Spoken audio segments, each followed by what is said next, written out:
Ассаламу алейкум, дусларым, всем большой привет. И сегодня у нас хорошие новости к концу дня.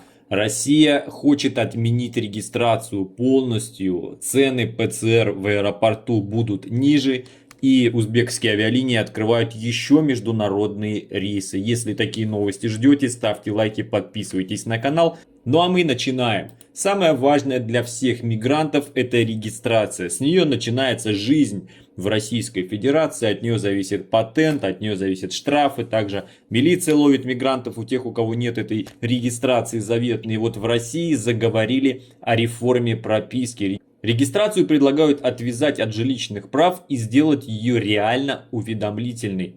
И оформлять без присутствия собственника. Как тяжело на самом деле сделать регистрацию, когда тебе нужно привести собственника квартиры, где ты живешь, домой. Это практически сделать невозможно. Ведь можно просто принести договорчик, добавить еще какие-то документы. Иммигранты и россияне просто безумно страдают от этой заветной регистрации. Вот просто невозможно ее сделать без собственника. Друзья, и вот сегодня, 4 марта, посмотрите, появилась новость, в которой действительно хотят уйти от этой регистрации, уйти от собственника. Просто будет уведомление, что я такой-то живу там-то. Чтобы потом мог, я так понимаю, участковый просто физически проверить, действительно ли мигранты, россияне живут в тех местах, где они находятся. Фиктивной регистрацией в России вынуждены пользоваться не только мигранты, но и сами граждане. Это люди, у которых нет собственного жилья, они могут работать и снимать квартиру. Но если владелец не хочет их регистрировать, другого выхода просто-напросто нету, как написано в данной статье. Ведь именно на регистрации завязаны много ваших прав.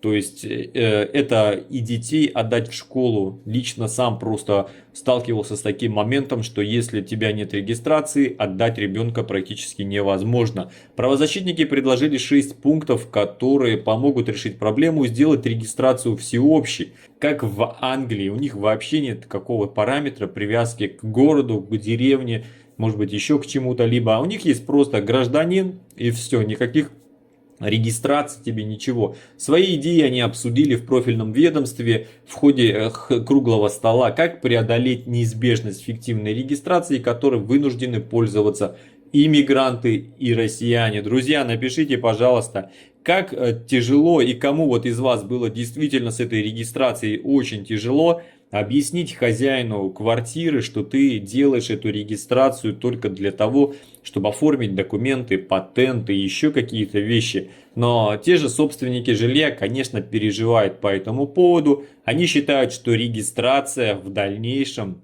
сможет отобрать у них собственное жилье. И трудно донести до человека, когда у него в голове сидит мысль, что у него заберут его жилплощадь. Поэтому вот такие, к сожалению, моменты существуют. И я лично с этим сталкивался, потому что с 2005 года, как только приехал в Российскую Федерацию, с гражданством Узбекистана, именно менял его на российское. И вот эти все регистрации, патенты, весь этот путь долгий, который был до гражданства, я прошел.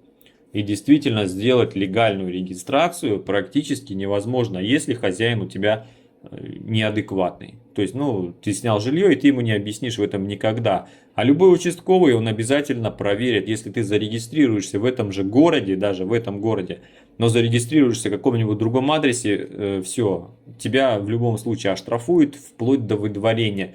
И вот наконец-таки заговорили.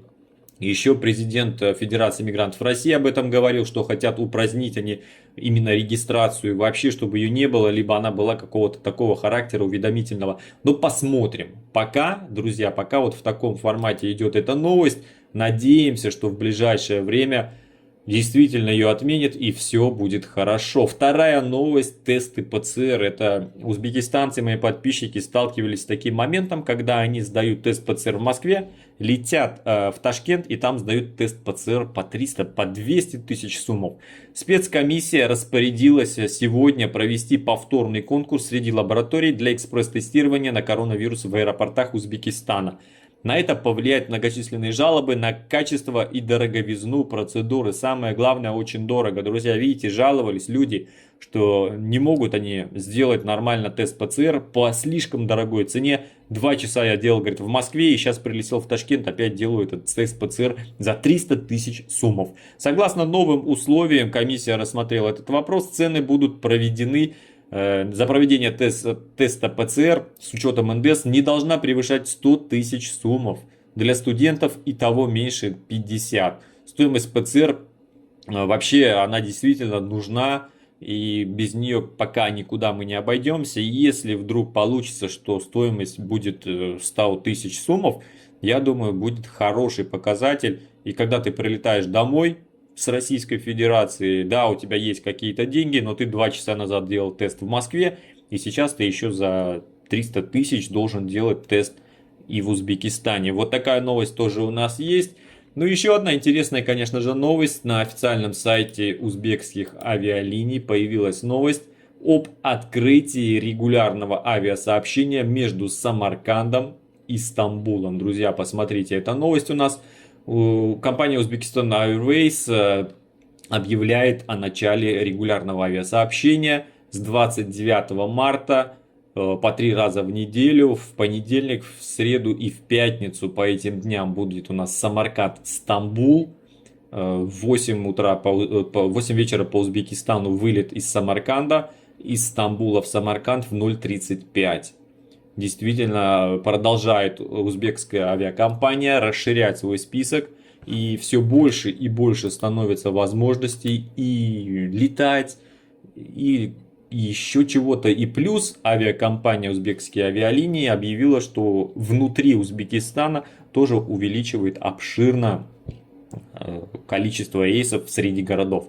Ну и вот этот вот с 29 марта регулярное авиасообщение, друзья, рейсы будут, еще раз повторю, выполняться понедельник, среда, пятница, 8 вечера с Самарканда и 0:35 со Стамбула.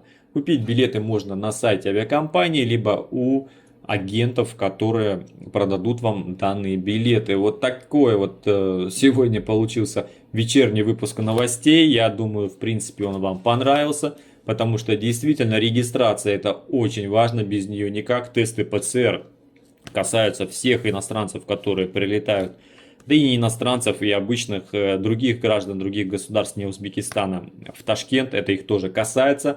Ну и вот эта вот новость, что авиакомпания узбекская постепенно увеличивает свои рейсы в международном направлении. Стамбул-Самарканд, Самарканд-Стамбул. Если новости, друзья, были вам интересны и полезны, ставьте лайки. Не забывайте подписываться на канал Планета УЗ. Все самое интересное, последние свежие новости ждут вас только здесь. Всем удачи, здоровья, хайр, саламат, блин.